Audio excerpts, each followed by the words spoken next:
Hello friends, आज के इस वीडियो में हम संत जसनाथ जी के बारे में पढ़ेंगे। और जसनाथ जी का जो संप्रदाय है वो जसनाथी संप्रदाय है, जो कि निर्गुण है। तो संत जसनाथ जी का जो जन्म है वो हुआ था 1482 को कत्रियासर बीकानेर में। और ये हमीरजी जाट और रूपादे के पोष्य पुत्र थे। और जसनाथ जी जो हैं वो गोरखनाथ जी के पंथ में दीक्षित होकर गोरखमाल या बीकानेर में 12 वर्ष तक तपस्या या साधना की थी। कहाँ पर? गोरखमाल बीकानेर में, जिसने जसनाथ जी ने।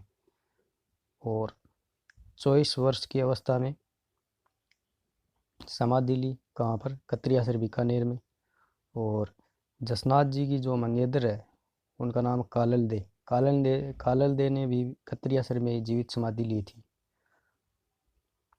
और इनके जो उपदेश हैं शिम्बूदड़ा और कोंडा ग्रंथ में ये मोस्ट है। और संत लालदास जी, चोखननाथ जी, सवाई दास जी इस संप्रदाय के प्रमुख संत हुए हैं। किस संप्रदाय के? जसनाथी संप्रदाय के। और लालनाथ जी ने जो है वो जीव समदोत्री ग्रंथ लिखा है।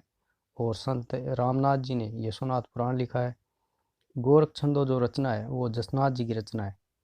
और जसनाथ जी ने दिल्ली सुल्तान सिकंदर लोदी ने जसनाथ जी से प्रभावित होकर जसनाथ जी को कत्रियासर के पास भूमि प्रदान की थी। राव लूणकरण जो है उनको राज्य प्राप्ति का वरदान दिया था जसनाथ जी ने। और जसनाथी संप्रदाय के अनुयायी कितने प्रकार के थे? तो 2 प्रकार के होते हैं, सिद्ध और जसनाथी जाट। और जसनाथी संप्रदाय की प्रमुख जो पीठ है वो कत्रियासर बीकानेर में। और इनके अनुयायियों के लिए 36 नियम है। जसनाथी संप्रदाय के अनुयायियों के लिए 36 नियम है, जिनका उद्देश्य है व्यक्ति और समाज के आचरण को शुद्ध और मर्यादित करना।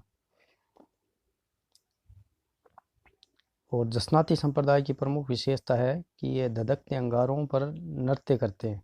और इस संप्रदाय के लोग जो हैं वो जाल वृक्ष और मोर पंख को पवित्र मानते हैं। किस संप्रदाय के? जसनाथी संप्रदाय के। और जसनाथी संप्रदाय की उपपीठें वो है बामलू गांव, लिखमादेसर, पुनरासर, मालासर, पांचला सीधा। और इस संप्रदाय में 84 बाड़ियाँ प्रसिद्ध हैं। और बाड़ियों को आसन या आश्रम भी कहते हैं। और जसनाथी संप्रदाय में अन्य विरक्त जो संत हैं उनको परमहंस कहते हैं, परमहंस। अब हम क्वेश्चन देख लेते हैं जो अब तक पूछे गए हैं जसनाथ जी से संबंधित। पहला क्वेश्चन है, संत जसनाथ जी के बारे में कौन सा कथन सही नहीं है? तो कौन सा कथन सही नहीं है? इनका जन्म 1482 को कत्रियासर गांव में हुआ, ये सही है। इन्होंने 1506 में कत्रियासर में समाधि ली, ये भी सही है। इनके उपदेश मुद्रा कोंडा ग्रंथ में, ये भी सही है। और कत्रियासर में इन्होंने 12 वर्ष तक साधना की, ये गलत है। कत्रियासर में इन्होंने 12 वर्ष तक साधना नहीं की थी, बल्कि गोरखमालिया स्थान पर की थी। गोरखमालिया। अगला क्वेश्चन है कि लालनाथ जी, चोखननाथ जी और सवाई दास जी किस संप्रदाय से संबंधित है? तो ये जसनाथी संप्रदाय से संबंधित है, यही सही हो जाएगा। अगला क्वेश्चन है, लिखमादेसर, पुनरासर, मालासर किस संप्रदाय की उपपीठें हैं? तो दादू संप्रदाय, विश्नोई संप्रदाय, रसिक संप्रदाय या जसनाथी संप्रदाय। तो डी सही हो जाएगा। लिखमादेसर, पुनरासर, मालासर और ये एक और बामलू और एक और है, 5 थी ये। इनमें से 3 पूछी गई हैं। लिखमादेसर, पुनरासर, मालासर किस संप्रदाय की पीठे हैं? जसनाथी संप्रदाय की पीठे। अगला क्वेश्चन है, किस संत के चमत्कारों से प्रभावित होकर सुल्तान सिकंदर लोदी ने उसे जागीर प्रदान की थी या भूमि प्रदान की थी? तो वो जसनाथ जी थे, डी सही हो जाएगा। अगला क्वेश्चन है, जसनाथी संप्रदाय के सिद्ध पुरुषों द्वारा किया जाने वाला नृत्य। तो अग्नि नृत्य है, धधकते अंगारों पर नाचना, यही इस संप्रदाय की प्रमुख विशेषता है। अगला क्वेश्चन है, जसनाथी संप्रदाय की उत्पत्ति राजस्थान की किस रियासत में हुई थी?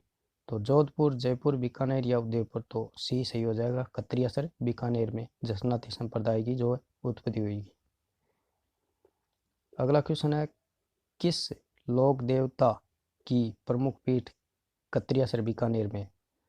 तो संत दास जी, हरिदास जी, जसनाथ जी, गोगा जी, तो सी सही हो जाएगा। जसनाथ जी की जो प्रमुख पीठ है वो क्षत्रियसर बीकानेर में है, सी सही हो जाएगा।